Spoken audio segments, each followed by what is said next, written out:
ছয় ঋতুর দেশ বাংলাদেশ। প্রতিটি ঋতুর সাথে তাল মিলিয়ে চলা দেশের পোশাক শিল্পে এক অনন্য ব্র্যান্ড টপ10। শুরু থেকেই ক্রেতাদের শতভাগ বিশ্বাস অর্জনের মাধ্যমে সারা দেশব্যাপী এগিয়ে চলছে তাদের যাত্রা। সবচেয়ে ভালো বিষয়টা হচ্ছে এখানে যদি পার্সোনাল শপিং এর কথা চিন্তা করি তখনও হচ্ছে এখানে সবকিছু অনেক সুইটেবল, আর গিফটের ক্ষেত্রেও খুব কমফোর্টেবল। এখানে গিফট কার্ড থাকে, আর এক মলের মধ্যে হচ্ছে জুতা থেকে শুরু করে ব্যাগ, ড্রেস, সিজন ওয়াইজ কাপড় সব পাওয়া যায়। 1992 সালে ছোট্ট একটি স্টোর দিয়ে যাত্রা শুরু করে মানসম্মত পোশাক ও ক্রেতাদের আস্থায় বর্তমানে সারা দেশে 50টি শোরুম রয়েছে টপ10-এর। বছরের পর বছর ধরে টপ10 তৈরি করে চলেছে এমন সব পোশাক যা শুধু ফ্যাশনেবল নয়, বরং আরামদায়কও।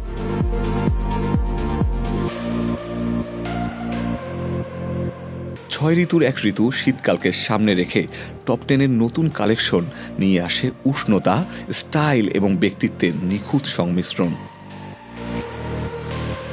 এই উইন্টারে আমাদের টপ10 আউটগুলো শীতের পোশাকে একদম সমারোহ করেছে। বিশেষ করে যারা একটু লাক্সারি প্রোডাক্ট চান, বিশেষ করে ইম্পোর্ট থেকে শুরু করে সব জনের লাক্সারি প্রোডাক্ট নিয়ে শীতের ছেলে এবং মেয়েদের সমস্ত পোশাক নিয়ে ইতিমধ্যে আমাদের বাংলাদেশের সমস্ত আউটলেটগুলো শীতের পোশাকে সজ্জিত হয়েছে। তো এই শীতে আপনার এবং আপনার পরিবারের সবচেয়ে লাক্সারি পছন্দসই শীতের পোশাক কিনতে চাইলে আমাদের বাংলাদেশের সবগুলো আউটলেটে আপনারা চাইলে ভিজিট করতে পারেন। প্রতিটি গ্রাহকের পছন্দকে মূল্যায়ন করে শীতকালীন কালেকশনগুলো ডিজাইন করে থাকে টপ10।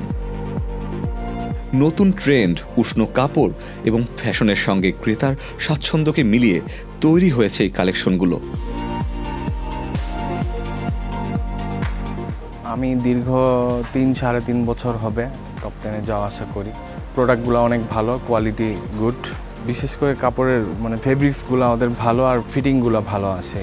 কোয়ালিটি অনেক ভালো, দামটা যদিও একটু আমার কাছে বেশি মনে হয়, তবু পরে কাপড় চোপড় পরে কমফোর্ট ফিল করি আর কি। টপ10 কখনোই থেমে থাকেনি। তারা সব সময় নতুনত্বের দিকে মনোযোগ দিয়ে ক্রেতাদের প্রত্যাশাকে গুরুত্ব দিয়েছে শতভাগ। সকল গ্রাহকের জন্য ফ্যাশনকে আরও সহজলভ্য করার লক্ষ্যে বর্তমানে টপ10 শুধুমাত্র শোরুমের মধ্যেই সীমাবদ্ধ নয়, অনলাইনে এবং ডিজিটাল প্ল্যাটফর্মেও পৌঁছে গিয়েছে তাদের সেবা। টপ10, যেখানে ফ্যাশন, আরাম ও বিশ্বাস ঘনিষ্ঠভাবে এগিয়ে চলে। আপনার শীতকালীন সময় হোক আরও উষ্ণ এবং স্টাইলিশ।